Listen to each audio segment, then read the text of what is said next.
the whole thing, but I was messing with you, but I was going to read on where, and she said I could. Good afternoon, Good afternoon. and welcome to the April 10th regular board meeting of the Savannah-Chatham County Board of Education. I will ask our board secretary if this meeting was announced. It was announced, and I will now ask if you will all please stand for our national anthem.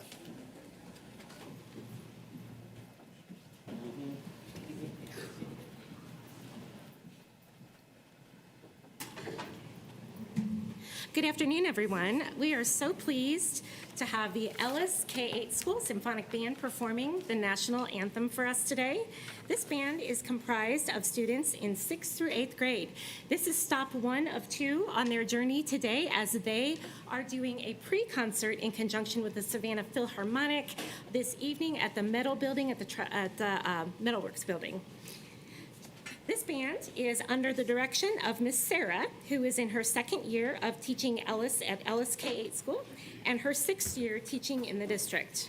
A point of pride for Ellis is that of all of the grade levels that offer band in the school, this school has a 50% participation rate, which is 40% higher than the national average. Please remain standing for the national anthem for the Pledge of Allegiance.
I pledge allegiance to the flag of the United States of America and to the republic for which it stands, one nation, under God, indivisible, with liberty and justice for all. Great job, guys.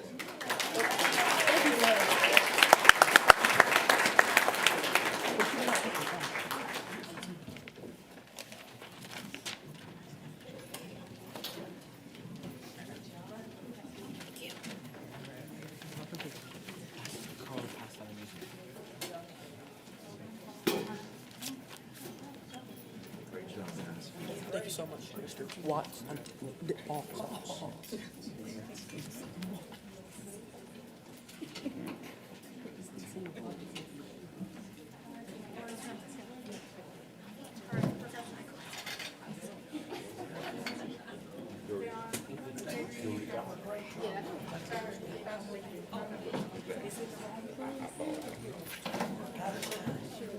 Let's hear it again for Charles Ellis.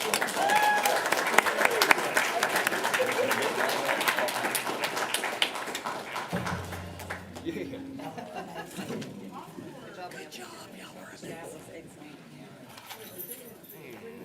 Motion to adjourn?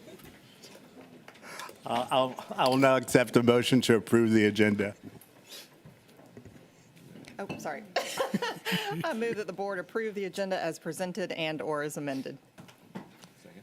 It's been moved and seconded. All in favor? Thank you. For our announcements today, this is a great event. The JROTC All Units Superintendent's Cup competition as at Jenkins High School this Saturday from 8 until 3 p.m. I attended this last year. You got to come. It is amazing. What these kids do is unbelievable. Thursday, April 18th, is the SLP year-end graduation.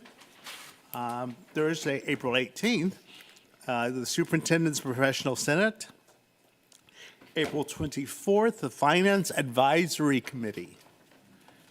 I'll say that again. Wednesday, April 24th, is the Finance Advisory Committee at 9 a.m. in this room. Also on April 24th, the board will be holding whole board training. April 24th, the Instructional Support Person of the Year reception at Woodville Tompkins Lower Campus. April 25th, the Audit Committee meeting in this room at 8 a.m. April 27th, Books, Blankets, and Family Fun. All families are invited. It's at Daffin Park from 9 a.m. till 3 p.m. May 2nd is our Business Partner Appreciation event at Oatland Island.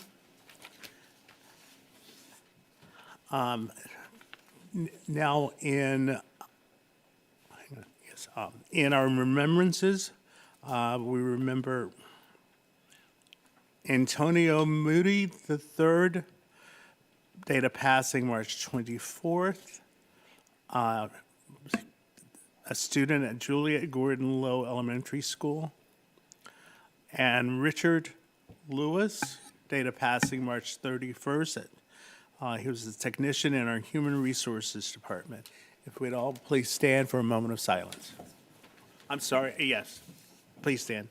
And we have also student Thaddeus Woods, date of passing April 5th, Beach High School.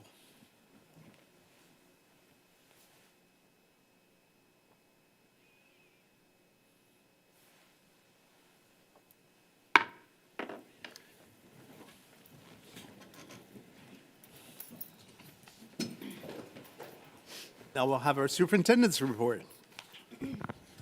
Good afternoon. It is my honor to be able to introduce and speak a little bit about our March Student of the Month. This particular student is a senior at the School of Liberal Studies at Savannah High School.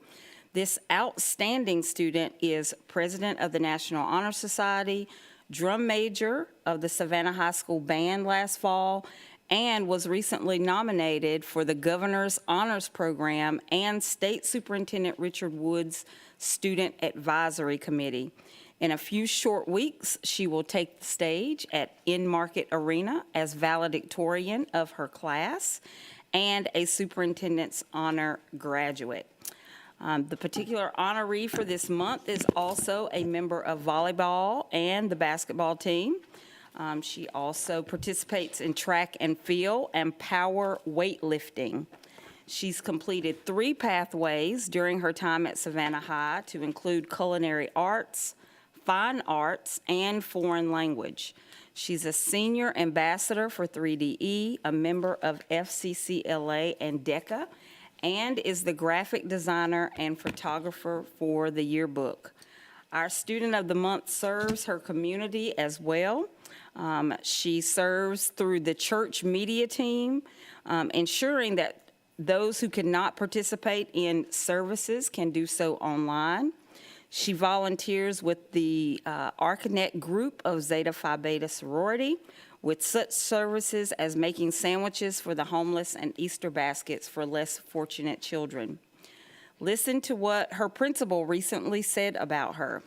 This scholar has demonstrated drive, grit, and determination by continuing to take the most rigorous courses offered at Savannah High School, including honors courses, advanced placement courses, and dual language through Savannah State University. She also is a peer leader, and she does so by encouraging her peers to excel academically, to get to class, and to come to school daily. She builds positive relationships, and she sets examples in the classroom that others can follow. When asked what motivates her, our Student of the Month said, "My family and faith motivate me to strive for academic success. Being better than the day before and living by the scripture from 2 Thessalonians, chapter 3, verse 10. If a man will not work, he shall not eat." Please help me congratulate the Superintendent Student of the Month for March 2024, Michaela Oates.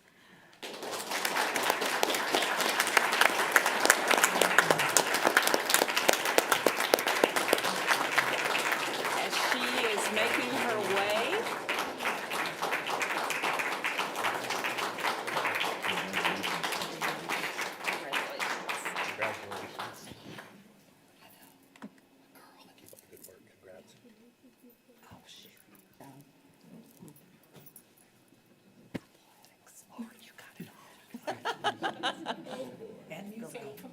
Michaela, we got something for you.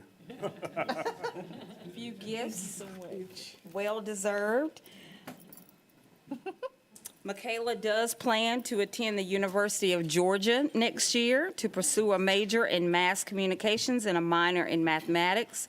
And Michaela is taking home multiple gifts today from our community partners, gift cards from Members First Credit Union, Georgia United Credit Union, Plant Riverside District Gelato, Savannah Music Festival, and the Five Spot Restaurant, plus merchandise from Advertising Specialties, Savannah State University, Georgia Southern University, Gulfstream, and Bahama Joe's. Michaela and the students from her English class will receive copies of her favorite book, The Great Divorce by C.S. Lewis, from our sponsor, E-Shaver Booksellers. And lastly, she will take home a portrait provided by Savannah-Chatham County Public Schools. Again, congratulations to Michaela, her family, if they are here. Please stand, please stand, parents.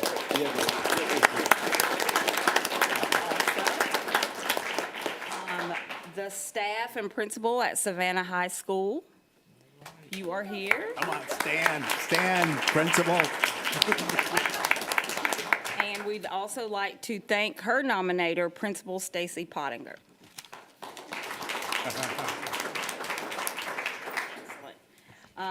Don't hold your applause quite yet, because we have more reason for us to celebrate with our superintendent's monthly good news report.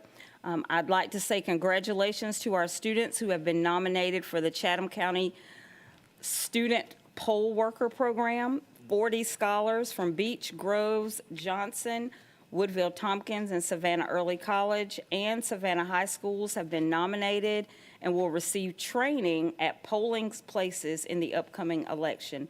The students will experience civics in a completely new way, and I'd like to extend a thank you to board members who have made this happen, specifically Dr. Tanya Howard Hall, Ms. Connie Hall, and Mr. Paul Smith for their assistance in getting this program started for our students. Please join me also in congratulating the 56 Savannah-Chatham County Public School System students who represented their schools at the All-State Band, Orchestra, and Chorus events last month, from Savannah Arts Academy, Garrison School for the Arts, and Charles Ellis Montessori, as well as New Hampstead High School. And STEM. And STEM, thank you.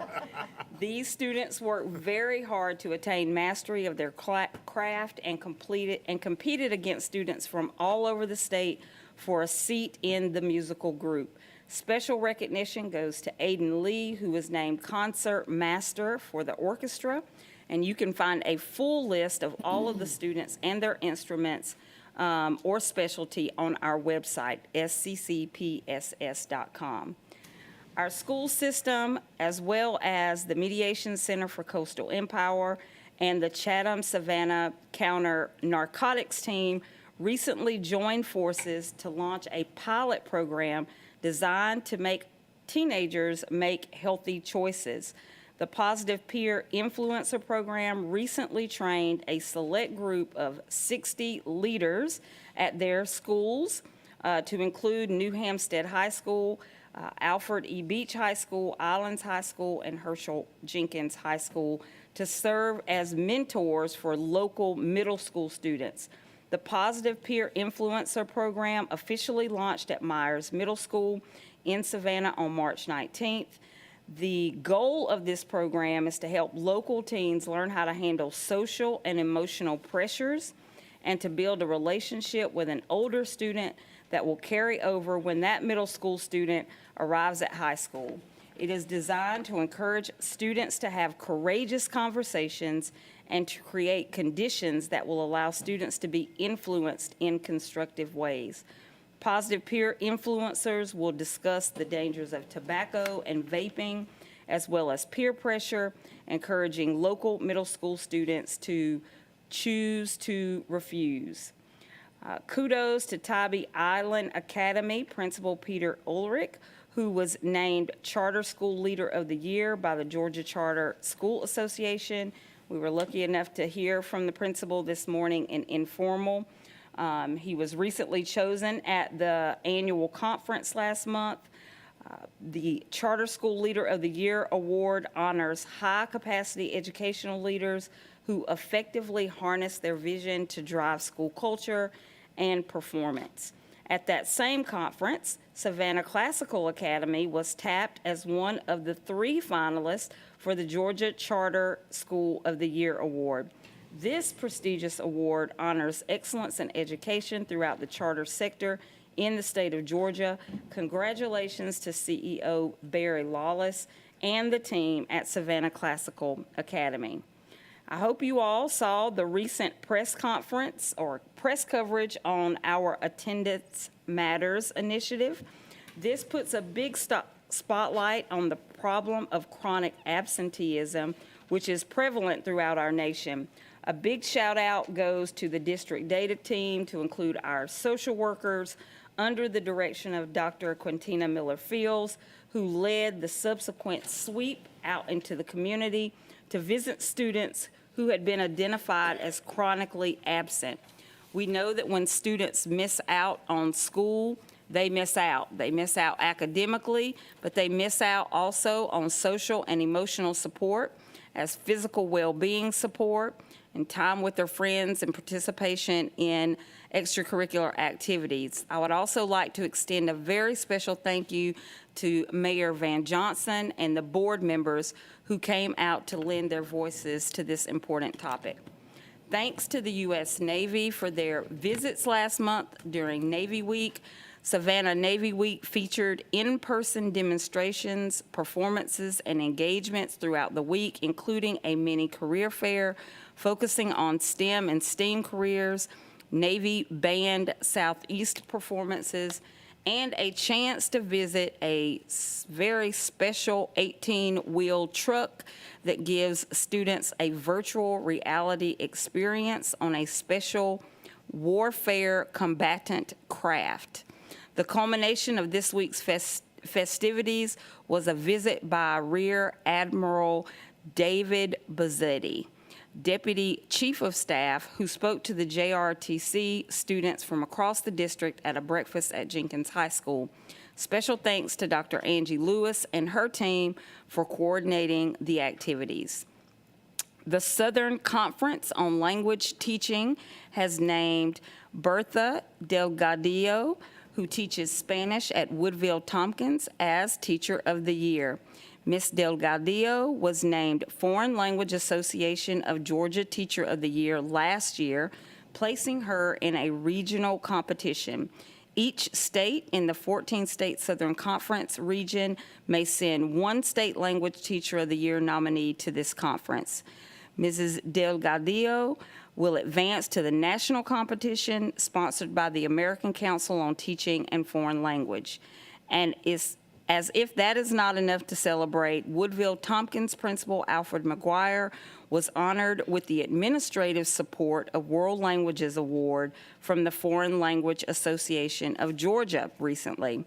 Maribel Gomez, teacher specialist for world languages, said in her nomination, Mr. McGuire has championed world language education within our district, fostering an environment of continuous professional growth for his teachers. Through his visionary leadership, Mr. McGuire has inspired his educators to achieve new heights of excellence and has positioned Woodville Tompkins as a national model for its dedication to world language education. So congratulations to both of those individuals for this impactful work. I'd now like to turn the agenda over to our professional senate for their report this month. Good afternoon, everyone. Okay, our professional senate meeting was held on Thursday, March 21st, 2024, at Hebert Middle School at 4:15 p.m. It was called to order by Mrs. Reagan Dillon and Mr. Moses McNeil. First, we had a representative from the Savannah Economic Development Authority. Annie Chafin, President and CEO of Workforce, spoke to our group about the future of the workforce in Savannah and the need for people to fill the positions of the growing industries in our area. She told us that the Savannah Economic Development Authority is an organization ready to work with the school system in providing support as we prepare for our future workforce. We also had updates from the Information Services and Accountability. Dr. Laura May and Heather Didamaso gave updates on forms the district is using, assessment, and the purchase of new headphones. Their presentation answered many questions regarding these issues in the district. They also reinforced that they are here to assist teachers and make their jobs easier by streamlining paperwork. It is a work in progress, but teachers, as well as instructional support personnel, appreciated the open dialogue and the questions answered. The meeting was adjourned at 5:15 p.m. Respectfully submitted, Reagan Dillon and Mr. Moses McNeil.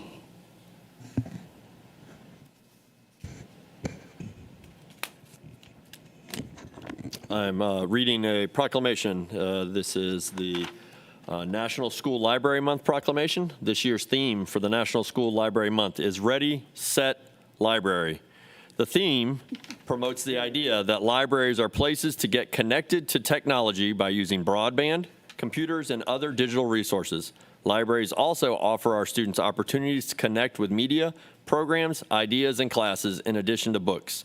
To recognize the valuable contributions of our school library media technology specialists, the Board of Education would like to proclaim the month of April 2023 as National School Library Month. And I'm going to read the thus and the whereases because I like it. Thus, I like how it goes. Thus, be it resolved that the following proclamation be adopted. Whereas April 2024 has been designated the 39th Annual National School Library Month, and whereas school libraries provide materials for teachers and students that will encourage growth and knowledge. And whereas school libraries provide materials that will develop literacy, cultural, aesthetic appreciation, and ethical standards. And whereas school libraries provide materials that reflect the ideas and beliefs of our American culture and world heritage. And whereas school libraries provide books to encourage students to read for pleasure and are considered a fun place to go. And whereas school libraries provide materials to meet individual needs, varied interests, abilities, socioeconomic backgrounds, and maturity levels of the students served. And now therefore be it resolved that the month of April 2024 be proclaimed National School Library Month. Signed by our board president, Mr. Roger Moss, and our superintendent, Dr. Denise Watts. I'll accept a motion. Move. Second? Yes. All in favor? Do we have librarians here? Yes. Yes. Oh.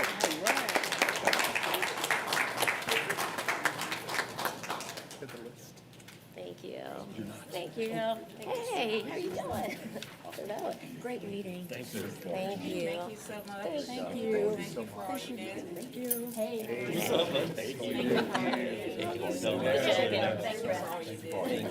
And today with us, we have Miss Amy Yarborough from Southwest Middle School, Jean Shearer from New Hampstead K-8, Christina Hernandez from Haven Elementary School, Shaquisha Tomlin from Woodville Tompkins, and V. Joey Johnson from White Bluff Elementary, who I've known since I was probably 5 years old. So thank you for being a librarian.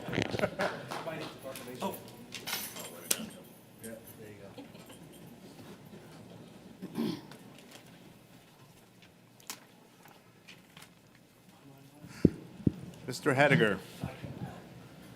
Thank you, Mr. Board President. As we continue on the agenda, in the spirit of all of the great knowledge that is located in our school media centers and, of course, libraries across Chatham County, we want to remind all of our families that on Saturday, April 27th, they can come out to Daffin Park for our annual Books, Blankets, and Family Fun.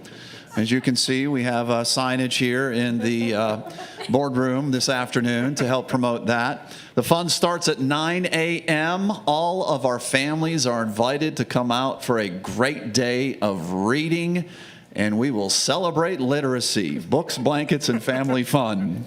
Thank you, Mr. Brinkman, for emphasizing that point. Mr. Hediger, is it at 10 a.m.? 9 a.m. to 3 p.m. on Saturday. I think it's 10. I think it's 10. Oh, I'm That's what all sorry. the stuff is said. My notes were conflated. So we're going to go with the sign as advertised. Don't anybody show up early. However, if you get there at 9 a.m., we'll already be there. So there'll be lots of fun going on. Come on out. It's a great event every year. Moving along on your agenda, we have item 6.01. These are your policy matters under Board of Education matters on your agenda. This is a mid-period review for school admissions.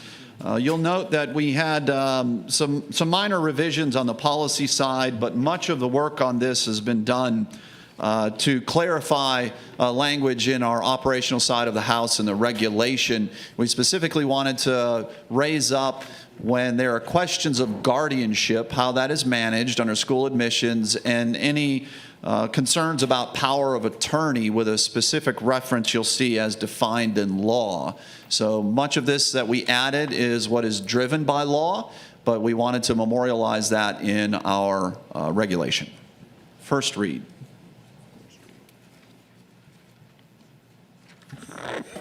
Mr. Moss, Yes. I have a few edits that I'll share with Ms. Edwards. But I have a question, well, there's two places. One in the regulation on the second page, I'm sorry, on the third page. There's a reference to an attached form that's no longer an attached form, so we just need to put what the name of that form is so the parents will know to get it. And then there's also a line on the last page, and it would be great if we could have these numbered.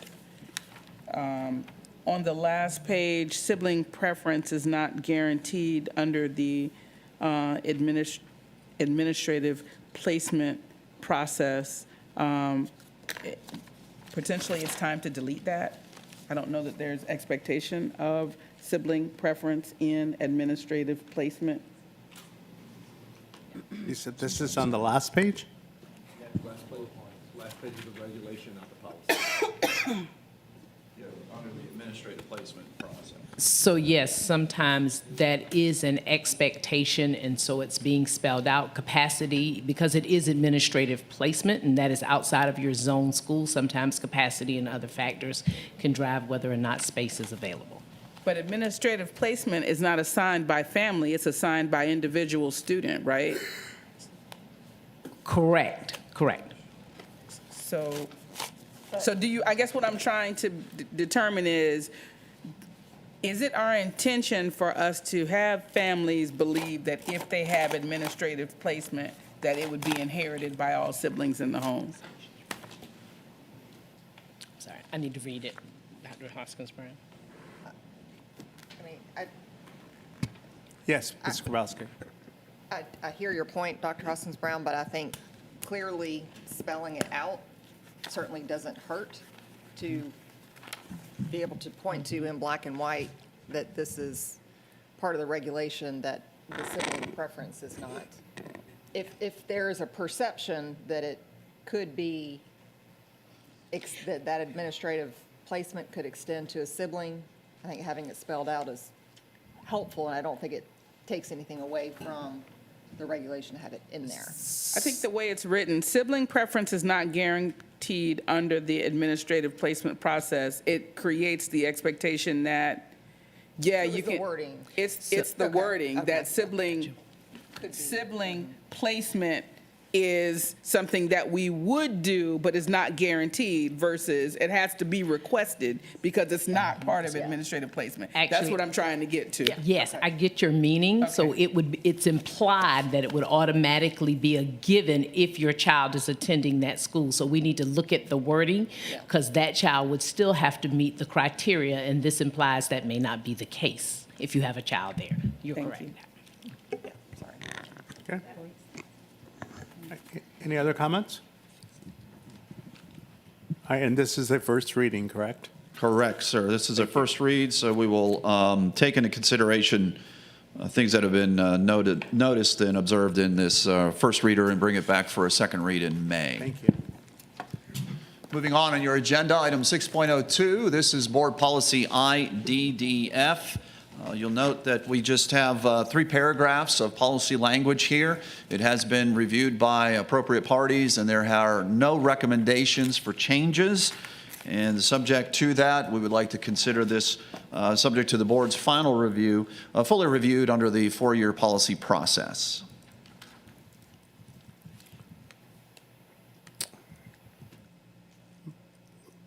Any comments? Any? Okay.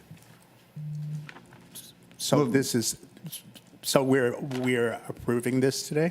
No approval, but in the fact that we don't have any further recommendations by the board, this will be as finalized now as complete through the 4-year review comments? process. Anyone? All right. Excellent. Moving on in your agenda, we also have item 6.03. This is Board Policy JCDAA, Student Tobacco Use. This is also a 4-year review. This has also been reviewed by appropriate parties and departments, and there are no recommendations for changes. So again, subject to the board's final review and comments, if any, we would consider this one approved and finally reviewed under the 4-year policy review process. Thank you. Next item on your agenda, 6.04, Board Policy EBB.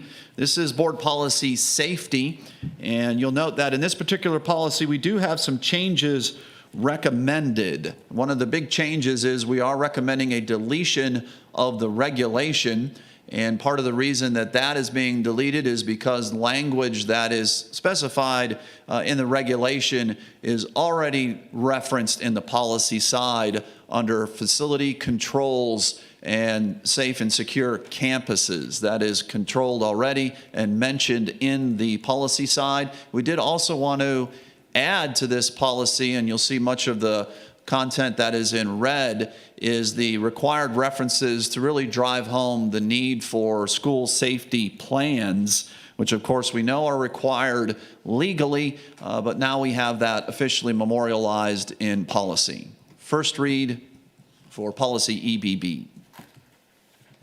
Yes, Dr. Howard Hall. Yes, I appreciate the addition of acts of terrorism, simply because we receive hoax phone calls throughout the year. And we have to take every one of those calls very serious, because we know that the intent of those calls is to instill fear and disrupt the daily operations. So I'm glad to see that that's been added in there. Mr. Johnson. I also want to say that I'm glad to see that juvenile court was put in as one of the people for input for the EPRP. I think that's very appropriate with considering that fact that we are dealing with almost 36,000 minors. So their input and their know-how I think is very important. So I appreciate that. Anyone else? Thank you. Excellent. So this is a first reader. You will see this come back for a second read and official adoption during your May board meeting. Turning item 6.05, facility naming, the announcement of a renaming for the multi-complex to Dr. Howard Hall. Thank you. Based on the reconfiguration of the Gould Mercer Groves multi-complex as a result of the modifications implemented through the Long-Range Facilities Plan Phase 1, the campus previously named the GMG K-12 would need to be renamed. In accordance with the policy FDC and the administrative regulation FDR-R, naming facilities, a committee has been appointed to the superintendent to provide recommendation for renaming the GMG K-12 multi-complex. 2 committee meetings were held, and a proposed name has been agreed upon for presentation to the board. The proposed name will be read into record during the regularly scheduled board meeting on April 10th, 2024. The name of the K-12 complex is now being presented to the board, review in accordance with board policy that states before adopting a name for a facility, the name shall be presented to the board at one meeting and voted on by the board at the next meeting. The recommended name, based on committee consensus, is Harris Edwards Davis Educational Complex. And some of you are probably wondering, who are those people? Who are Harris, Edwards, and Davis? Well, just to give a little history on this, that property was at one time called Sweat's Subdivision of Springfield Plantation. And although this property did not have running water, although this property did not have access to sewage, and although the houses on this property was in the process of being deemed as condemned, one thing that this property did have was ownership, and these families owned this property. However, due to eminent domain and an agreement between the City of Garden City and the Board of Education, they had to sell their property. And that property was used to build Groves High School, a school that during that time was not permitted for their children to attend. So we found it would be awesome and an honor to give homage to those families. So the question became, what order do you put the names? Do you put them in alphabetical order, or do you do it numerically, contingent upon who owned the most acres? So our student, Summer Coleman, decided, well, let's make it have a flow to the name. So she said the acronym had HED, so that is how the names are Harris, Edwards, and Davis. And just so happened those names are in numerical order according to who owned the most acres of that property.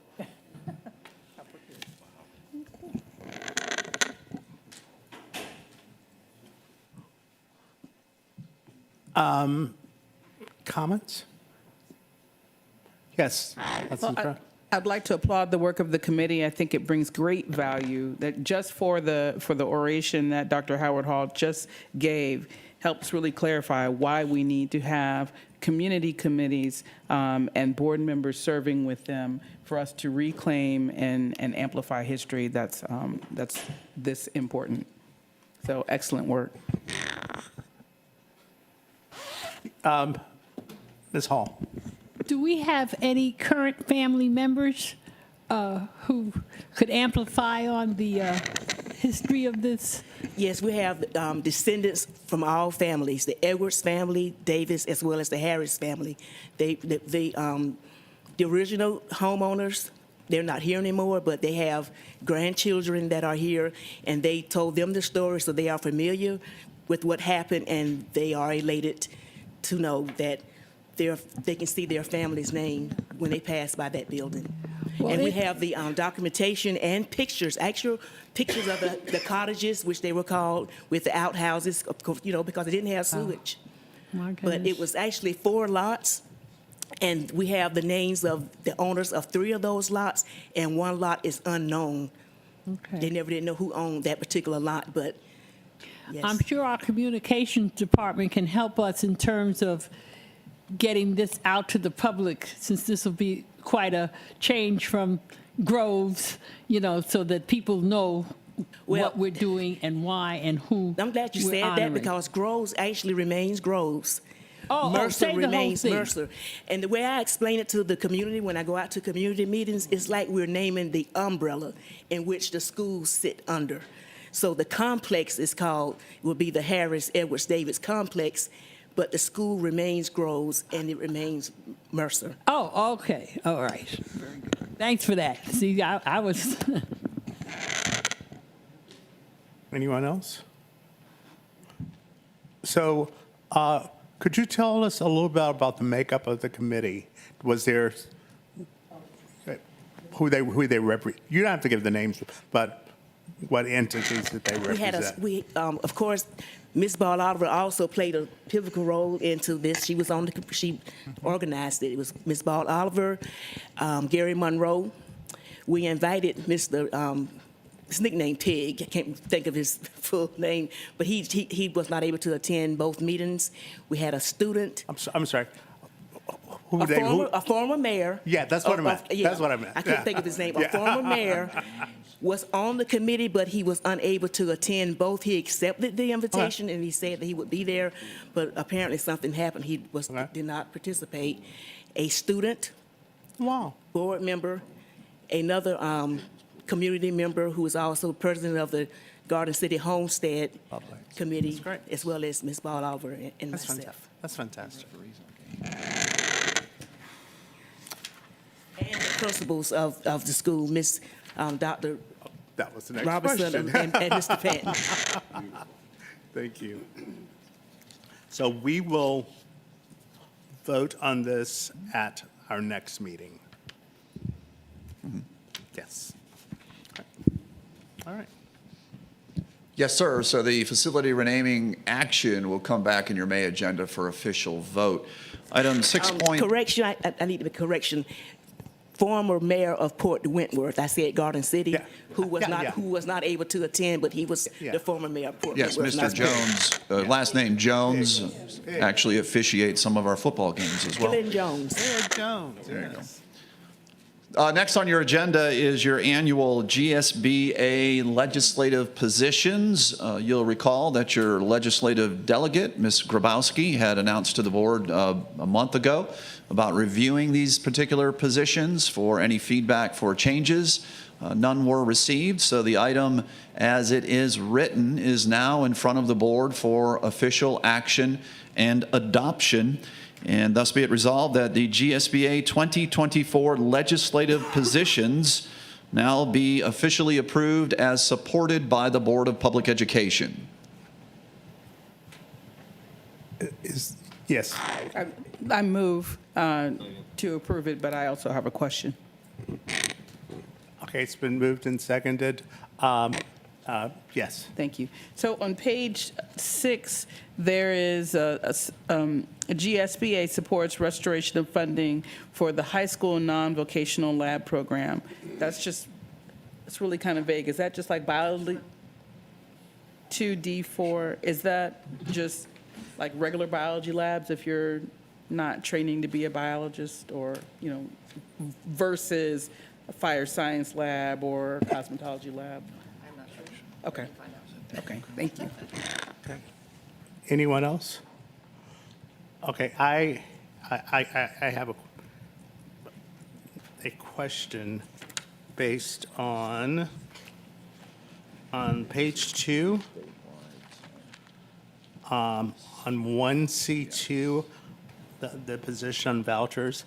Since HB 233 is already passed, why are we still? Well, I think we can still be opposed to something even though it passed the legislature. I mean, there are also other items in here that aren't necessarily consistent with state legislation. So this is the position of the Georgia School Board Association, which may or may not be consistent with the way in which state legislation is written and passed. Okay. And it tends to be perennial. So the positions for GSBA tend to go past just one session. It's a kind of a statement of philosophy. Okay. All right. Anyone else? I'll support it, but I know that we've done a good job together at narrowing this down. I mean, this isn't really a position statement. It's like a manifesto. Martin Luther might have nailed as many things in Wittenberg to that church. So I haven't counted, but I'm about to now because it's just popped in. But I mean, it's a little lengthy. So, Ms. Grabowski, if when you talk, I know that you probably have, but if they could maybe try, I don't see how we could ever get a lobbyist to be like, and here's your 500 talking points. Let's pick some and let's really work on them collectively rather than a position on everything. So, yeah. Happy to bring that up and have that conversation at our meeting in June and see if we can get any traction on that. We also have strong representation on the state GSBA board through our district representative. So that might also be a way to start, is just some conversations. I'll be happy to reach out to her and see what GSBA's position might be on maybe not quite such a broad approach, but a little bit more focused. I suspect that part of it is not knowing what might be coming forward. This kind of covers all bases, but certainly, given that we had gone through the practice of trying to narrow our focus, we'll share that experience, and I think the success that we had in taking that approach. Anyone else? Okay, in that case, we'll call the question. All in favor?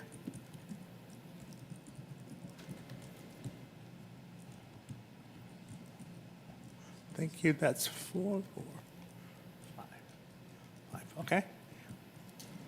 All opposed? And any abstention? Okay. Thank you. All right.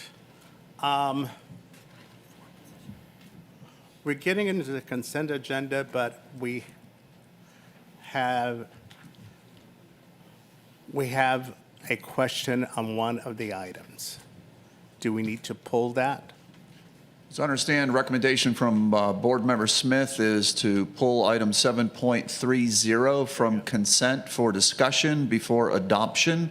This is the school nutrition program audit, which has been previously adopted by the audit committee, and the board now functionally will need to officially adopt this report as official.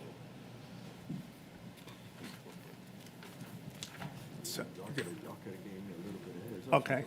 So do we need to hear from Mrs. Smith then?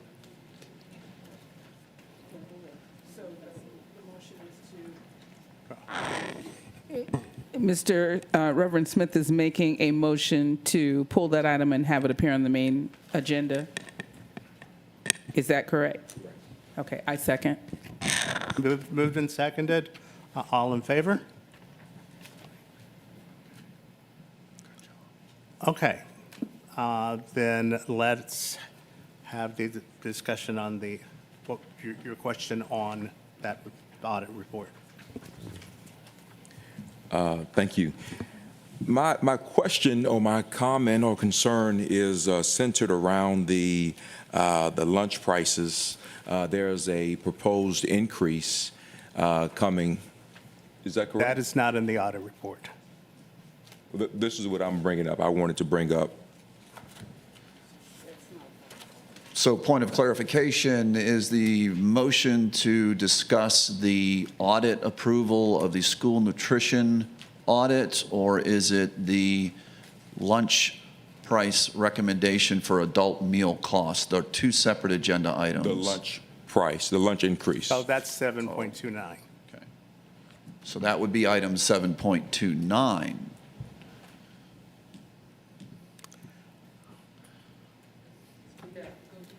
Okay. So will you make that? We have to make a motion to put the other. We would like We got to put the other thing back on first.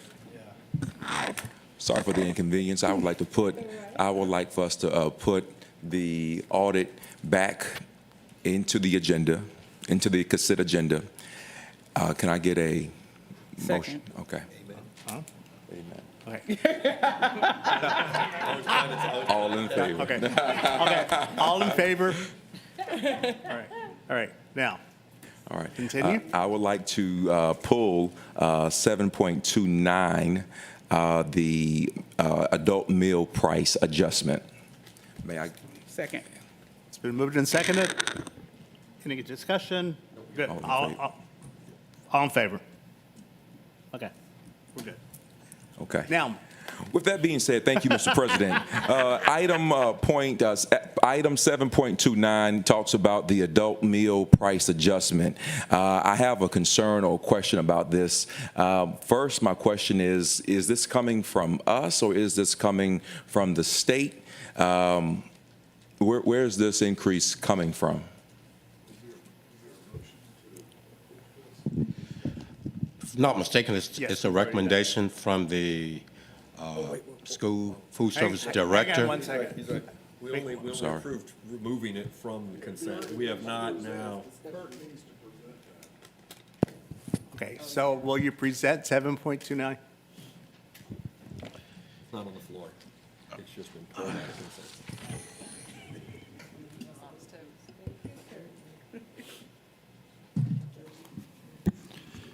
So as we have item 7.29, which has now been officially moved to the Board Matters section, we do have an action item for the Board of Public Education. The School Nutrition Program Adult Meal Price Adjustment, which would begin for school year 2024-2025, has been previously provided to the Board of Public Education and has been posted publicly on board docs. The request is coming from the School Nutrition Program and is recommending an adult meal increase to meet 2024-2025 paid lunch equity guidelines and to ensure a fiscally responsible program. There is a source citation which references item 2.210.6 and 220.6 pricing of adult meals in the National School Lunch and School Breakfast programs. The increases for the meals are being proposed for the adult meal prices only. Again, there are no changes to the student meal prices. This is only for the adult meal price schedule. Breakfast would be $3. Lunch would be $5.50. The adult-only specific menu would range from $6 to $7, which is dependent on the selections of the food item that you choose. Thus be it resolved upon the recommendation of the superintendent that the board approve the meal price schedule for the school nutrition program beginning school year 24-25 school year. Ms. Hall? We're talking here No. mainly to me about our Motion. teachers and staff. Guys, we need to do the motion first before we, okay. So moved and seconded. Now, discussion. What was the motion? What's the motion, to talk about? No, we already moved to talk about it. Oh, okay, now it's the discussion, okay. As far as in thinking about this and remembering my days at Thunderbolt School, this is mainly a price adjustment for teachers, faculty, and staff, and going to $5, $6, $7 a day for lunch seems exorbitant to me. Now, we haven't heard from the nutrition department about their costs, or maybe Mr. Jackson can tell us if there is some great need for this, or why, or was this just an arbitrary decision to raise it, or have the price of cabbage and corn gone up, or what is the basis for this need? I would ask that you give us time to get the information from the school nutrition director. We can have her provide some information to support her recommendation. So could we pull this? Yeah. I think it should be tabled. Yeah. No, let's table it. Move to table. Second. It's been moved and seconded. All in favor of tabling? Yes. Till the next meeting. Okay, all opposed? Okay? Oh, you don't want to table. Oh, sorry. I thought you said, Oh, oh, you said all opposed. Oh, I'm sorry. I thought you said, let's try this vote. again. I vote that we table it. This has been a wonderful exercise. Okay. All right, okay. It's been moved and seconded to table this discussion till the next meeting. All in favor of tabling? Please raise your hand. Okay. We're tabling, okay, okay. Okay, yes. All opposed to tabling? Thank you. All right. And back to you, Mr. Hediger. Thank you, sir. Back to the consent agenda, that's what I meant, yes. That's right. Back to the consent agenda for the board's approval of the consent Oh, agenda. I'm sorry, Mr. Hediger, Mr. Smith, it was you that brought. Well, I promise, when we talk about it next month, you'll be the first to speak. Okay, all right.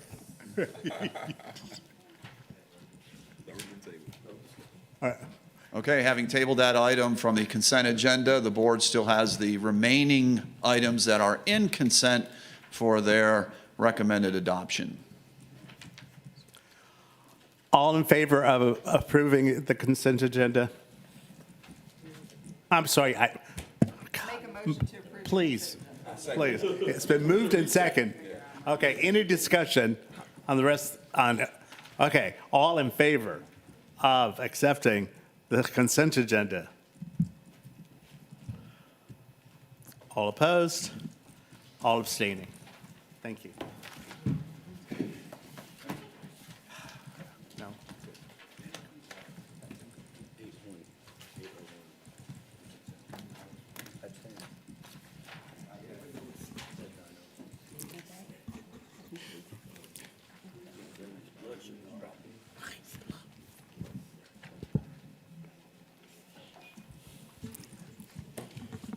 Yes, sir, Okay, Mr. good Jackson. afternoon. The next item we have is under Goal 1, approval of the RFP 21-53 Behavior Analyst Service Providers, Speech Language Pathologists, and/or Academic Tutorial Services Annual Contract. On August 11, 2021, the board approved the initial contract award of RFP 21-53 Behavior Analyst Service Providers, Speech Language Pathologists, and/or Academic Tutorial Services Annual Contract to Reed's Personal Tutoring Services in Savannah, Georgia for tutoring services on an as-needed basis. Staff is requesting that the annual amount for the tutoring services component of the contract be increased from the original estimate amount of $250,000 to $700,000. Students receive, on average, 6 to 8 hours of individual tutorial services each month. The district's IEP teams and families have found success and immense value with the tutorial services in helping the students with recovery from continued learning loss experienced during the pandemic. This recommended action is specific to tutoring services provided by Reed's Personal Tutoring Services. Thus, be it resolved upon the recommendation of the superintendent that the board approve the request to increase the annual award amount on RFP 21-53 Behavior Analyst Service Providers, Speech Language Pathologists, and/or Academic Tutorial Services Annual Contract to the firm of Reed's Personal Tutoring Services on an as-needed basis to a total cost of $700,000. Been moved and seconded. Any discussion? Yes, Mr. Johnson. Quick question. Are we increasing this by almost $500,000 because we're using it more than we thought? Or because the costs have gone up, or a combination of both? So we're using it more than we thought, and if you'll note, we also use this to pay for speech services, where we have a number of providers that were identified in this sum as well, so we're needing to expand that sum now because it's a total of all of those services. And it is widely used among our students with disabilities. Thank you. Ms. Skowronski. I certainly support the expansion of this and being able to meet the needs of our students. Are these services that if we had more teachers, we would be able to fulfill in-house, or are these specialized services that we typically contract out? So for I'll use speech again, for example, we do not have the requisite number of speech teachers needed. So possibly this would be much lower, of course, but we are finding due to the pandemic, this is also a supplemental service that has really benefited us in terms of working with the learning loss of our students with disabilities. But definitely if we were able to fill some of those speech language pathologist positions, you would not see this cost come forward. Well, and I've heard support for the benefit that this program is providing, so certainly support the allocation of additional funding towards it. Parents, a lot of great feedback about Reed's tutorial. Thank you. Any other discussion? There being none, all in favor? Okay, that's unanimous. Thank you.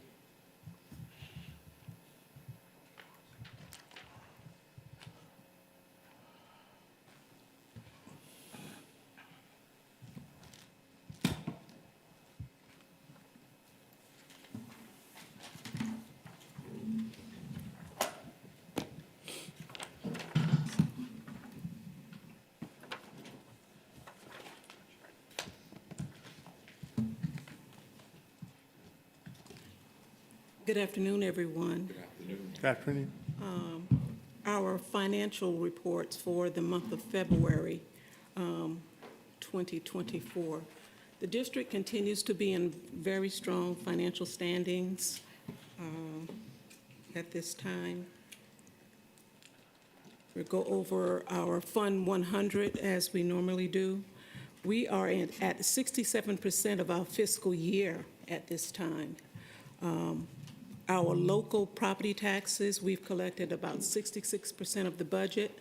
Compared to last year, we are 3% higher than last year. And at this point, we feel that we will probably reach our budgeted amount for our property taxes. Our total general fund actual revenues for the year, we're at 66% of that also, compared to 63% last year. For our expenditures, our actual expenditures for teachers, we're at 53% of our current budget, which is lower than 67% this same time last year. Our support salaries, we're at 47.7%. The range on that's expected between 60 and 67%, so we are pretty low in that category at this point. Our total expenditures thus far this year, we're at 52.6% of our current budget compared to 53% last year.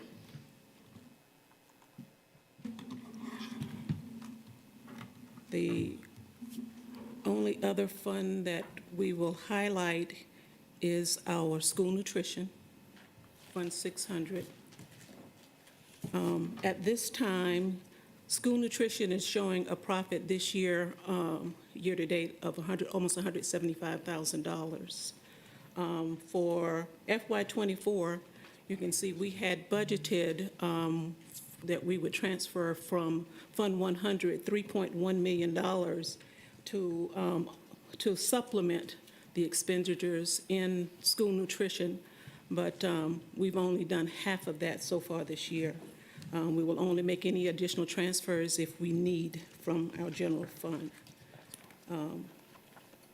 But bear in mind that as we get to May and June, we expect the revenue to go down and expenses will probably stay about the same. So there will possibly be some transfers to finish out the year to supplement the school nutrition program. At this time, we have no other concerns in our other funds, unless you have some questions. Yes, Dr. Ostensbrown. Thank you, Ms. Nathaniel.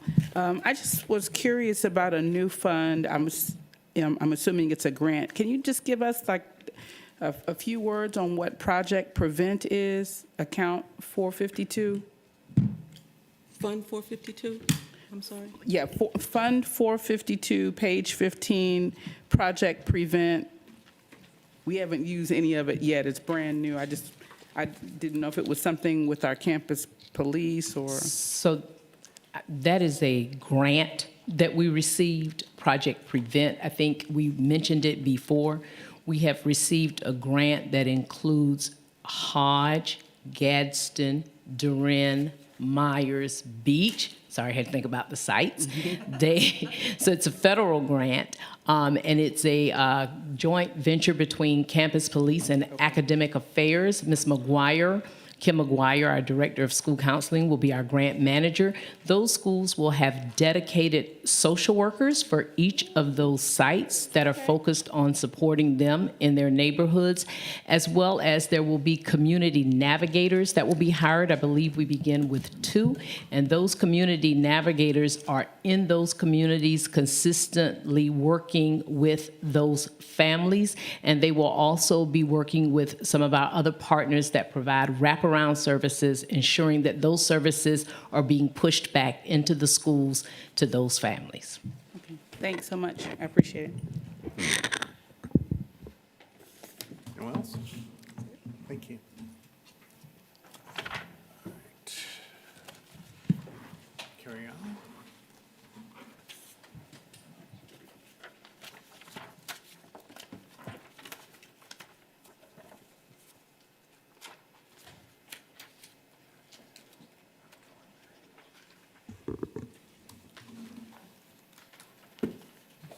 I believe the next agenda item is the bail schedule modification. Yes. Just want to make sure.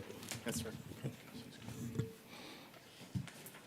Beginning school year 2024 and 2025, in support of the board's effort to maximize resource efficiency and school capacity concerns, a long-range facility plan, Phase 1, was adopted for implementation beginning in school year 2024 through 2025 that included the opening of new schools, including the expansion of Pulaski Elementary to a K-8 school, the movement of Coastal Georgia Comprehensive academic students, and the opening of the 6 through 12 multi-campus. The following bail time modifications are proposed to accommodate new school configurations, and the bail times are listed below in the chart. Thus, be it resolved upon the recommendation of the superintendent that the board approve the recommended bail schedule beginning in the school year 2024 through 25.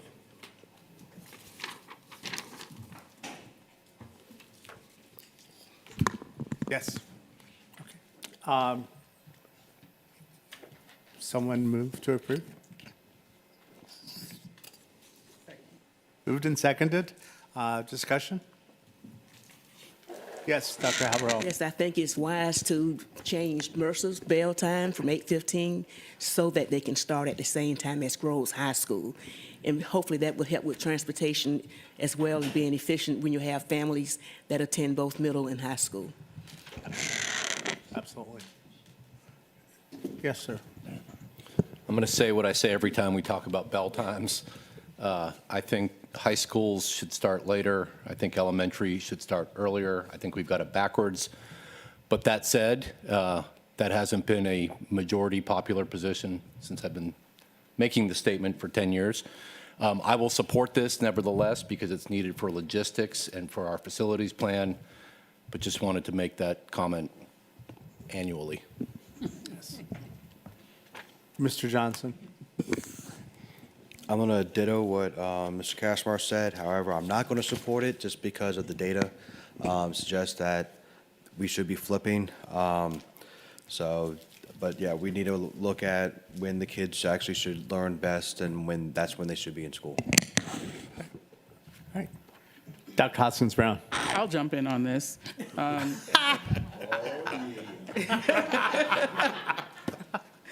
I mean, I don't argue. I have a teenager, and I do try to wake him up, and it is a terrible thing.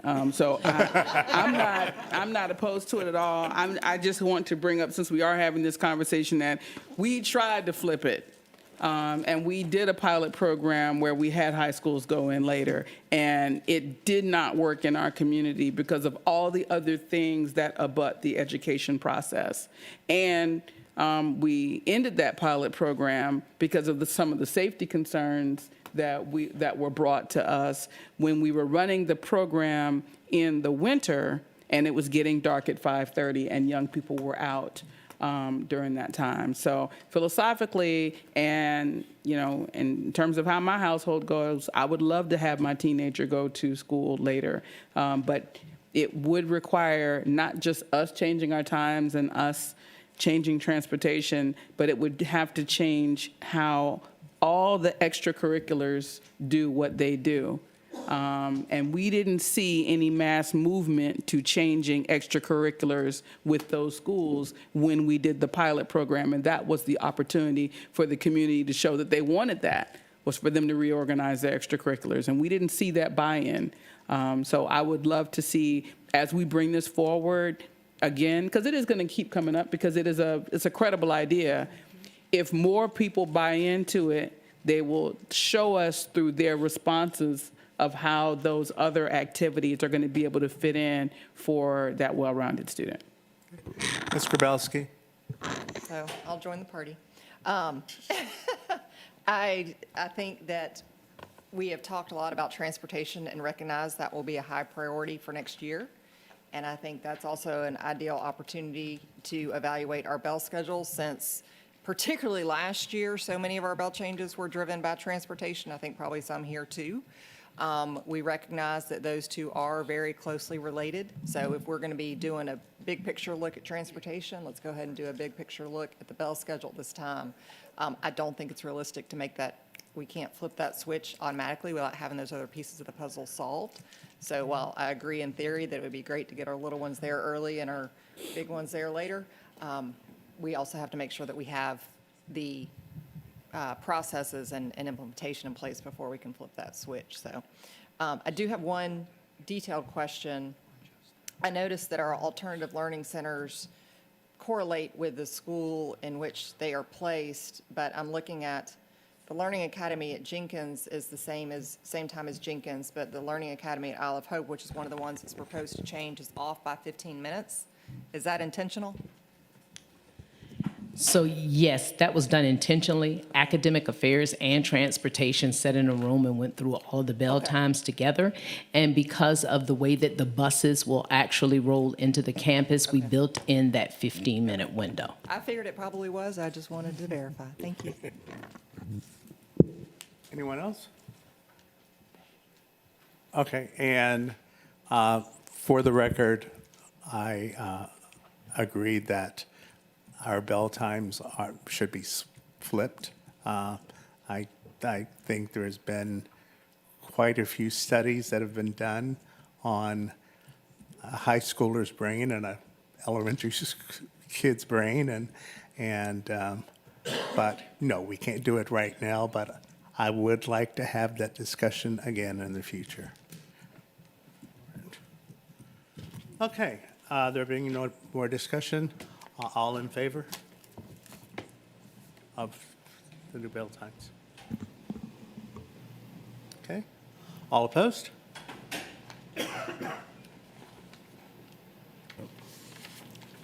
Thank you. The next item, 9.03. No. East Plus 4, Facilities Construction Department, Internal Project Management Budget Transfer. The Capital Projects Department requests the following budget transfers within the East Plus 4 Project Management budget to align with project management staff actual expenditures. Capital Project staff manages and monitors East Plus funded projects. You can see the transfer below in the chart. Thus be it resolved upon the recommendation of the superintendent that the board approve the budget transfer as noted.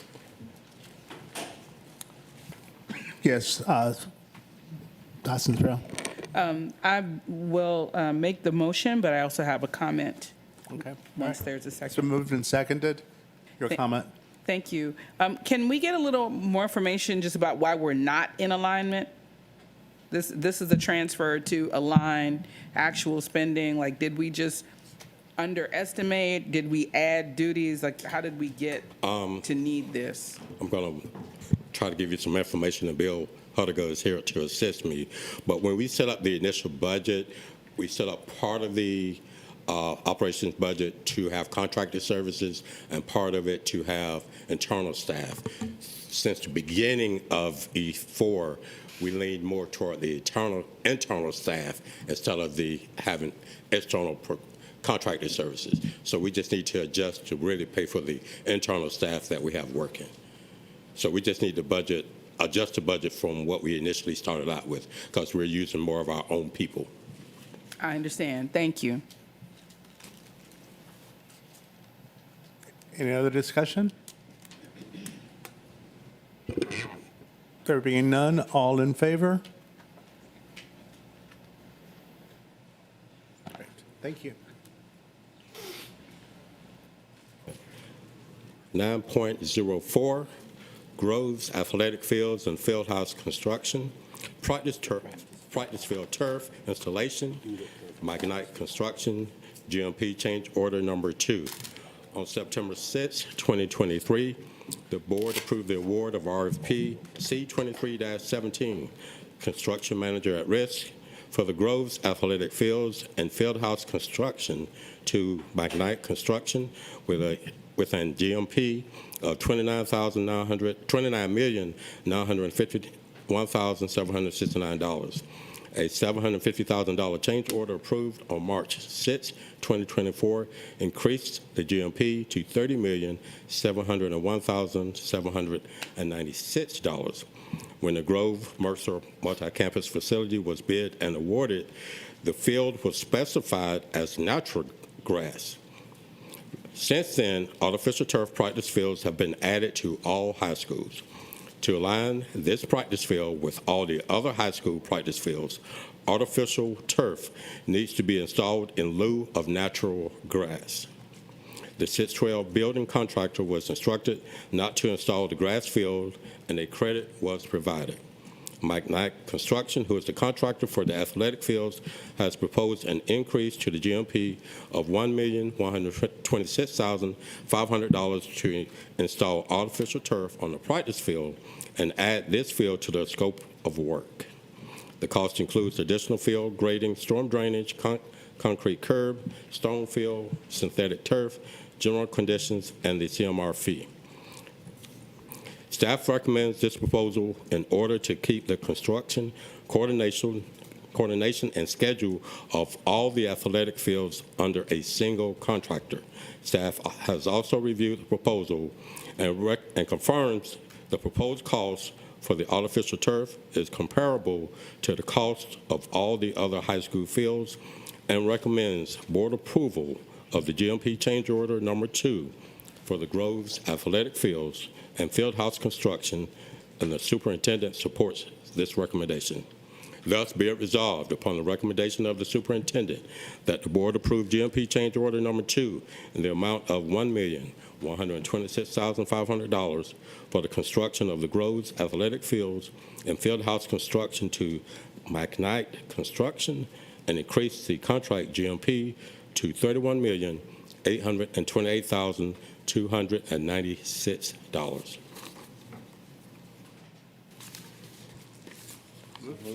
Thank you. Second. Discussion? Yes, Ms. Kowalski.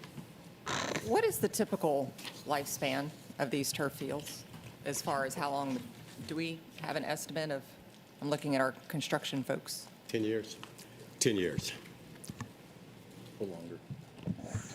Okay. Or longer with regular maintenance, too. Well, let's make sure we're maintaining them and Yes, getting ma'am. more than 10 years out of it, because I know where Mr. Catchmark is on advocating for these, but that's a lot of money. Okay, yes. So Ms. Hall, then Mr. Catchmark. Well, I think he's going to speak to what I'm I just want to say, going forward, we're going to be looking at our baseball and softball fields, and I will be advocating for artificial turf at that time. I want to thank you, Dr. Watts, for advocating for our baseball field that we will have ready at Savannah High in January. That will have grass, but hopefully in E5, we'll be looking at artificial turf. Mr. Grabowski, from what I've read, it's supposed to be safer and better, but you're right, without the maintenance, it's probably all for naught. So getting that maintenance put in, that package put alongside the installation of the turf is probably very important. But I do hear that it's a safer, is that correct, Mr. Cashmore, that it's? I am not an expert on turf. Oh, okay. All It's right. actually, So- I mean, there's pros and cons. Okay. There's pros and cons. All right. Yeah. For the athletes and for maintenance. So there's pros and cons to turf, just like grass, right? Like the reason one of the reasons we ultimately decided to replace the grass at New Hampstead was if you went out there, it was uneven, it had rocks, there were divots. So if grass is well maintained, that's one thing, but if the grass isn't well maintained, it's another. So how you maintain your surface matters as much as what the surface is. I know in our design guidelines, we spec more than the cheapest stuff we can buy, particularly because of our environment. The initial discussions when we first started doing turf included heat dissipation, more cushioning than normal. But the bigger picture is this. When I first got on the board, I think in a 3-year span, I voted 3 or 4 times to replace natural grass fields at schools for hundreds of thousands of dollars because we couldn't maintain them. And so we finally moved to a place where we're putting in artificial turf. Part of the contract includes, I don't know what's in this one, but typically it includes the manufacturer coming down and doing yearly maintenance or helping with maintenance, or we follow the guidelines on maintenance. So that's built into the thing as well. And the last time we did the math, it's a lot cheaper to buy the artificial turf and maintain it over a decade than put in grass, replace it 2 or 3 times because we don't invest the 30 grand we need to put pesticide and herbicide and all that. So that's kind of the thought process long term. I'm actually mildly upset that we're even voting on this. I'd like to know how grass was even spec'd to begin with, but that's a different discussion. I'm glad we're doing this now, and can't wait to vote yes. Dr. Hoskins Brown. I'd like to propose an amendment to the motion to add the approval of 9.05, the East Plus 4 Groves Practice Field Artificial Turf Conversion Budget Transfer, and 9.06, the Groves Athletic Fields and Fieldhouse Construction Multi-Campus Building Modifications. You want to combine them? Yes, Yes. I'm offering amendment to, yes. Okay, it's been So seconded? now we vote on the amendment. Yes. Okay, great, okay. All right, all in favor of the amendment?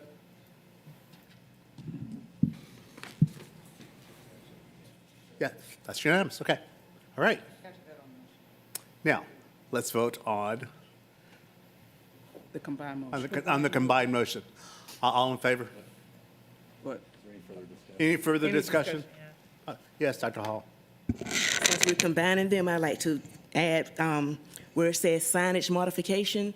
If you notice, when we renamed the complex, we did not put a grade level on there because it may change years to come, because it started out as K-12, now it's 6-12, so we didn't put a grade level on there to prevent signage change later on down the line in the event that it becomes a K-12 school again, or maybe just high school in itself, so. Yep. Okay. All right. All right. All right, all in favor? All right. Woo-hoo.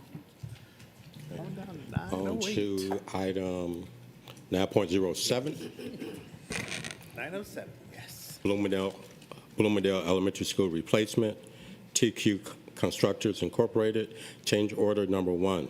On November the 1st, 2023, the board approved the GMP award of RFP C23-05, Construction Manager at Risk, CMR, for Bloomingdale Elementary School replacement to TQ Constructors Incorporated in the amount of $54,427,681. In keeping with the goal of sustainable energy sourcing, a solar panel energy system has been designed to be installed on the roof of the new school. There are 660 panels capable of producing up to 386.1 kilowatts total solar power, which is estimated to provide 24% of the building's daily energy consumption. The total cost of the system is $894,347. Staff recommends board approval of GMP change order number 1 for the Bloomingdale Elementary School replacement, and the superintendent supports this recommendation. Thus, be it resolved upon the recommendation of the superintendent that the board approve change order number 1 to TQ Constructors Incorporated in the amount of $894,347, increasing the guaranteed maximum price to $55,322,028 for the construction of the Bloomingdale Elementary School replacement. So moved and seconded. Discussion? Yes. Always happy to support this. Do we have included in this system an interior dashboard that the students will be able to see the amount of energy being produced, to be able to integrate it into curriculum, et cetera? That's a good question. Can we get one? Steph. We will look into that. Yes, ma'am. I think it's, and I've said this every time, and I'll continue to say it. Right. If we don't take advantage of the educational opportunities and go along with of it. this type of technology, we are missing a huge boat. And it is, I mean, this is the way that the world is heading, and we need to educate our students in real life, real time, with every chance we get. So Exactly. where we don't have those technologies in place on our buildings that already have solar panels, I'd love for us to look for an opportunity to be able to retrofit those. I spoke with Ms. Taylor about the ones that are coming to STEM, and we had some conversations about how those will be integrated into the STEM curriculum. So look forward to seeing how we can advance that across all our schools. Yes, ma'am. Thank you. Myself and the superintendent will make sure that that team works on that. Yes, ma'am. Constance Brown and then Mr. Johnson. Yeah, I fully support what Ms. Grabowski has said, and in fact, that used to be part of our contract requirements, is that folks who were building with us and for us had significant educational components in their construction project. So if that in some way has fallen out of our contracting process, it would be good to see how it could reappear. Yes, ma'am. Mr. Johnson? Real quick, if, because we seem to be going to the solar panels a lot with the new builds when, because trees are not going to be in the way or whatnot. Can we also see what an estimated savings on energy we're going to be having with these buildings with having these solar panels on there? Yes. It is something that we have discussed. I've had discussions with the team and even considering maybe looking at it as a KPI in the way we monitor our energy efficiency as a district. So it is a live discussion right now. Okay, because I think that'll be also, because I think that should be part of the discussion of how we're adding on here almost $900,000. But in long term, how much are we going to be saving annually? And so when are we going to recoup it and start being able to give taxpayers their money back? Yes, Mr. Cashmore. One of the metrics we historically got was energy cost per square foot at each school. Haven't seen that in a while. I don't know if we're still getting that, but that's an easy metric that we could start looking at again on a yearly basis. Okay. Any more discussion? There being none, all in favor? All right, that's unanimous. Thank you. The next item is 9.08, East Plaza 4, Bloomingdale Elementary School budget transfer. The capital projects request the following budget transfer within East Plaza 4.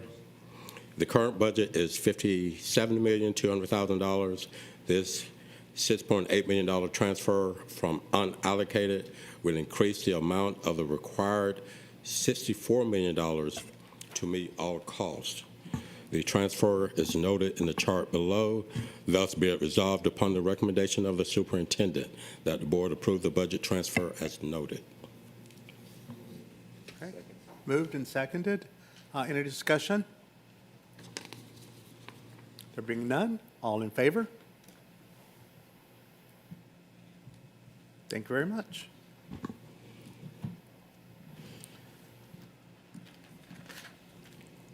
9.09 is seeking approval for annual contract for custodial equipment, bid 24-41. The purchasing department received 8 bids in response to bid 24-41 custodial equipment annual contract. The vendors' awards are listed by line item to the lowest responsible and responsible bidder as detailed in the chart in the agenda item. The estimated annual cost for the initial contract award is $752,114.10. Thus, be it resolved upon the recommendation of the superintendent that the board approve the award of bid 24-41 custodial equipment annual contract to New Wave Management, Brady Industries, Georgia, LLC, Imperial Bag and Paper Company, LLC, doing business as Paper Chemical Supply Company, America's First Maintenance, Haskin Doyle Chemical and Supply, Southeastern Paper Group, and Panline Paper Company for custodial equipment on an as-needed basis for an initial one-year period with the option to renew for 2 additional one-year terms for an estimated total of $752,114.10. It's been moved and seconded. Discussion. Ms. Hall? Are those local companies? I'm sorry, I don't have my folder open to that, Mr. Jackson. Some of them are. I didn't bring my notes with me, but some of them are. I can get you the follow-up with the notes and assure that the board members have them. Okay. But I believe at least half of them are local. All right, thank you.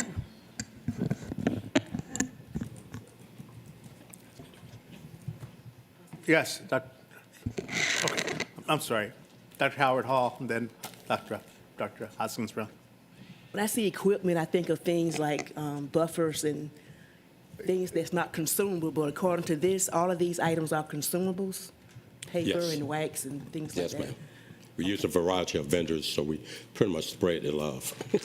So instead of equipment, will it be supplies? If it's all consumable?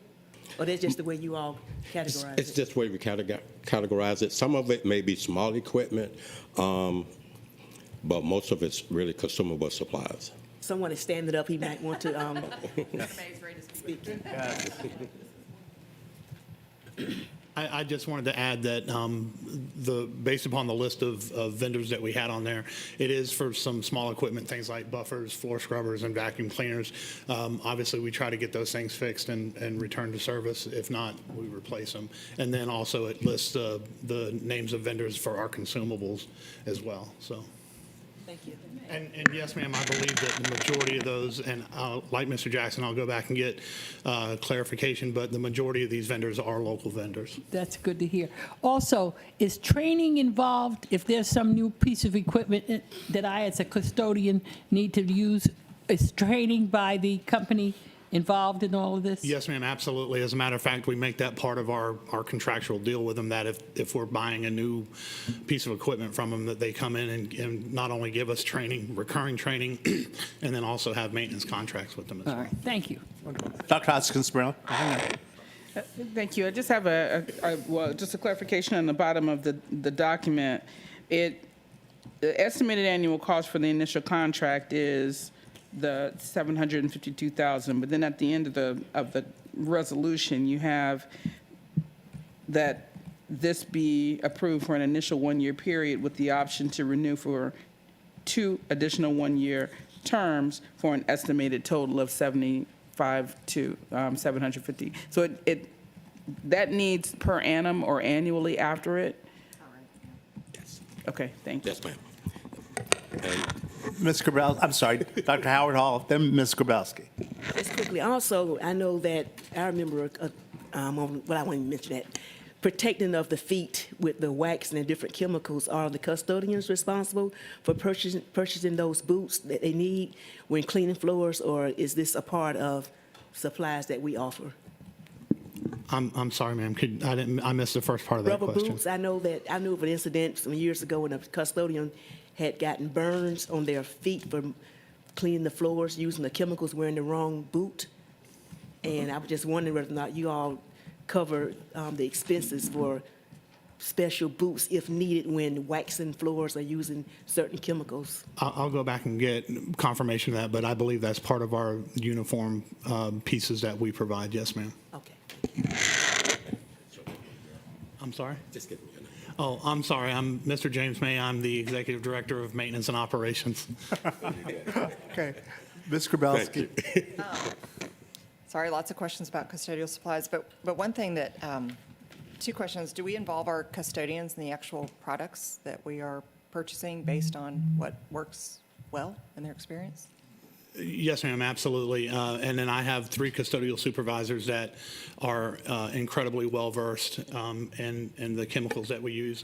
And part of the discussion that we have with vendors, either existing vendors or new vendors, is that we're constantly looking for, innovations and obviously, more environmentally safe things that we can use, things that are the less toxic, not only for our custodians, but for our students. And so those are always things that we're constantly looking for, and we constantly have those conversations, and it's part of recurring training that we have with our custodians. You read my mind on my second question, because some of these chemicals are so noxious that the smells are incredibly strong, and especially for our students and faculty and staff that have chemical sensitivities, the VOCs that come out of some of these chemicals, that's a real impact on human health.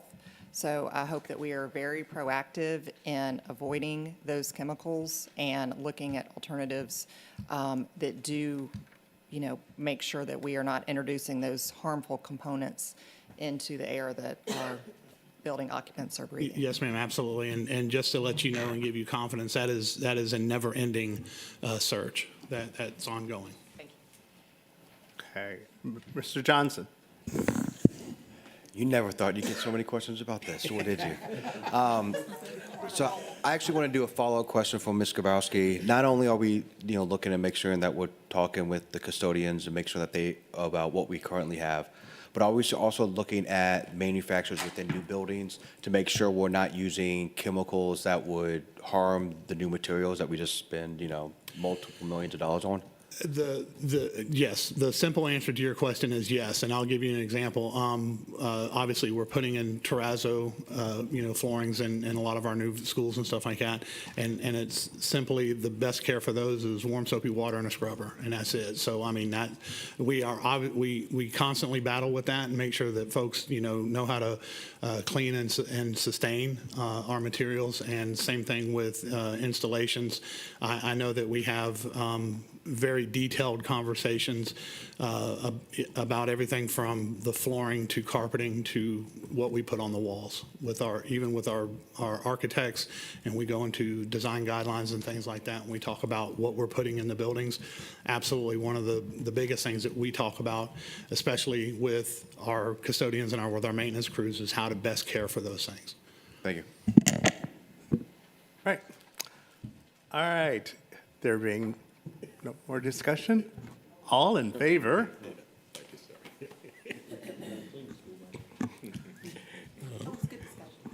Thank you very Mr. Mayor, much. for that teachable moment. We appreciate that. Item 9.10, East Plaza 4, HVAC renovations budget transfer. The Capital Projects Department requests the following budget transfer within the East Plaza 4 budget. The transfer of funds from the E4 unallocated account will provide funding for HVAC renovation projects. We are moving $20 million from the unallocated account to the HVAC replacement and renovations for multiple locations. Thus be it resolved, upon the recommendation of the superintendent, that the board approve the budget transfer as needed. It's been moved and seconded. Discussion. All right. No. There being none. All in favor? Oh, okay, all right. Thank you. And I believe the last item on the go for 9.11, the upgrade of wireless access points to process. The entire agenda item and the rest of the agenda items were submitted to the board and posted on board docs. The Division of Technology wishes to utilize the State of Georgia contract to upgrade identified district wireless access points because the current devices are no longer supported due to age. The procurement of the necessary equipment will be conducted through Process Information Systems utilizing the statewide contract SWC SPD 2012-0501-0006. Technology recommends the purchase of equipment to upgrade identified wireless access points throughout the districts for an estimated amount of $2,937,293.85. The account line we're actually using for this purchase is coming out of ARP funds. Thus, be it resolved upon the recommendation of the superintendent that the board approve the purchase of equipment to upgrade identified wireless access points through the district from Process Information Systems using the statewide contract SWC SPD 2012-0501-0006 for an estimated amount of $2,937,293.85. Been moved, seconded. Discussion? There being none, all in favor? Thank you. Okay.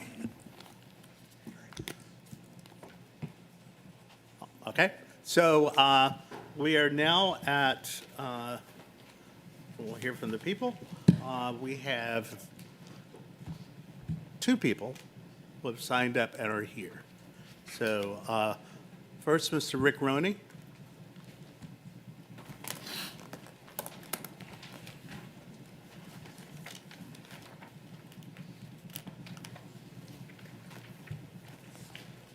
Good afternoon, President Moss, board members, Dr. Watts. Last week, I received my 2024 property tax statement from the county. My tax bill listed on there was over $8,000. It's a lot of money. We moved here a few years ago from California. People often think we moved because California has high taxes. It wasn't actually the case. I don't mind paying high taxes. I just want to make sure I get my money's worth and good things are being done with the money. California, unfortunately, has both high taxes and foolish ways of spending. So I'm happy to be here in Savannah. But when I look at my current school taxes, I have concerns that maybe we have problems here as well. Historically, the Savannah-Chatham County District has had very mediocre academic results. I think under the leadership of Dr. Watts, this is turning around, and I expect in a few years we're going to have excellent academics. But I'm concerned that we have the same problem in managing our money. As I look at systems in the country, government systems, private systems, where you see mediocrity, you see waste and inefficiency. So my question is, do we have that here? Our school district annual budget is sort of in the order of $500 million. I've worked for several $500 million companies, and they have extremely experienced financial management. I'm not sure the financial management in our school district is up to that level, which it would need to be. Then there's eSplots, which is another 150 million or so a year. And I come to these board meetings now, it's been a year and a half almost, and every board meeting there are change orders, change orders, change orders. In my very small experience with construction, change orders means poor planning, poor management, and more money. So that worries me also. So bottom line, I'm concerned about how our taxes are being used. You're headed into budget season now. Last year, Mr. Johnson, you spoke about zero-based budgeting, and I think there was an agreement that you were going to use that this year. Hopefully you will, because I'm sure there are many places where our spending is inefficient and can be trimmed and be used for better things. So all of that said, I have a recommendation for where we can spend some more money. Last month, I had the opportunity to have a meeting at 208 Bull Street with some of the district staff. Going in that building, I was shocked. I don't know if you guys go in there every day or every week, but it is a mess. It's in tatters. It's disgraceful. I would not take a job in a company that was their district headquarters, because to me that communicates management, which in this case is you folks, doesn't have the proper respect for employees. Now, I worked with 4 startup companies in California. They weren't in garages. We didn't start in garages, but we had very simple offices. But they were always clean, well-structured, pleasant to be in, because it was important to us that our people had a functional, pleasant environment to work in. Because that's all we had was people. Mr. Roning. People are our assets. You're over your time. I'm Sorry. Sorry. So I hope you will do something about 208 Bull Street. Tear it down, build something new, sell it, fix it, something, but that's not a good environment for people to be working in. Thank you, sir. All right. Next, we have Ms. Luisa Nolasco.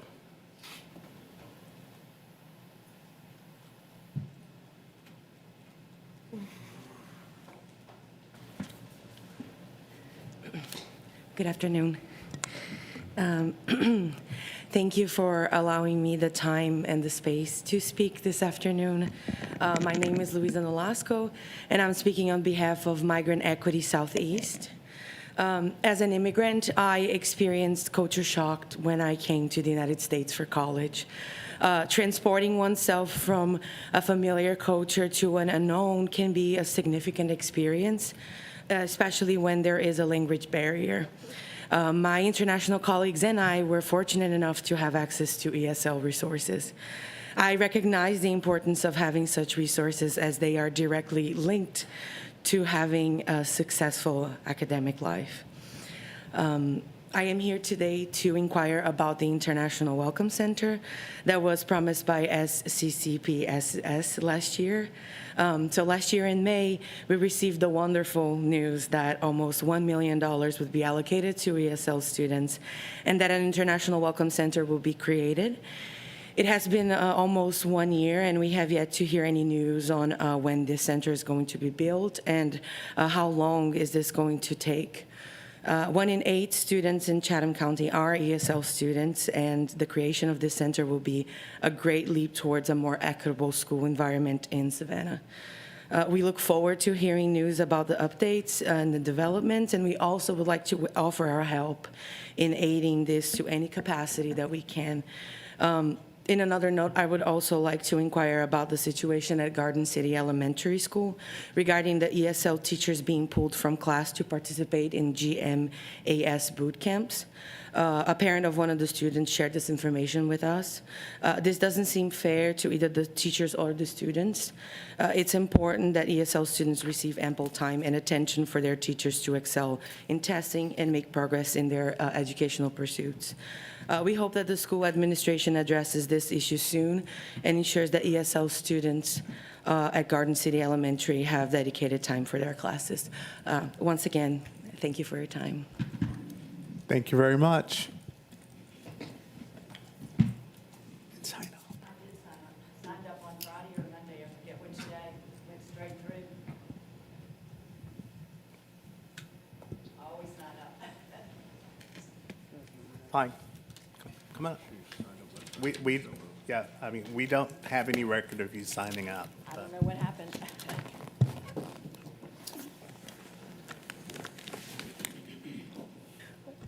With the erosion of parental rights in school systems across the country, I decided to submit an open records request to Savannah-Chatham County Schools regarding the existence of a policy that ensures the notification of parents when a student asks to have his or her name changed or requests to have his or her pronouns changed. I received the following response from the assistant school board attorney about 2 months ago. Dear Ms. Mazzaroni, there is no written policy or procedure specifically addressing parental notification in a matter when a child asks to have their name changed or requests to have their pronouns changed. Staff are directed that parents should be advised of such requests as a matter of course, whatever that means, unless there is special and material concern, whatever that means, that sharing the information would put the child in danger, whatever that means. The lack of policy is concerning. The staff direction, as the email calls it, is not clear and is left up to how the individual teacher interprets his or her responsibility.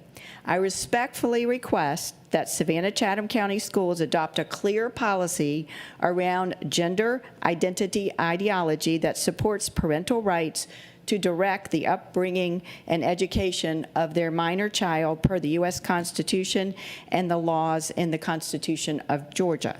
In the meantime, for all parents listening, please visit the website protectstudenthealth.com. protectstudenthealth.com. You'll find multiple legal opt-out forms that can be placed in your child's permanent record.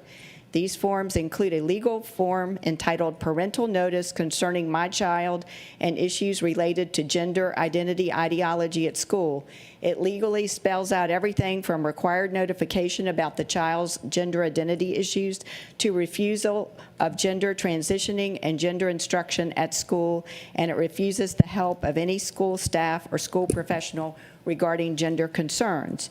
Other forms included at this site are opt-out for racially divisive concepts and social emotional learning and opt-out for human sexuality instruction. Since most instruction is opt-out instead of opt-in, a parent must be proactive and opt out. Otherwise, your child will be instructed. To summarize, I ask that Savannah-Chatham County create a policy around parental notification of gender or pronoun requests of their children. In addition, I ask that parents visit protectstudenthealth.com and fill out all of the opt-out forms.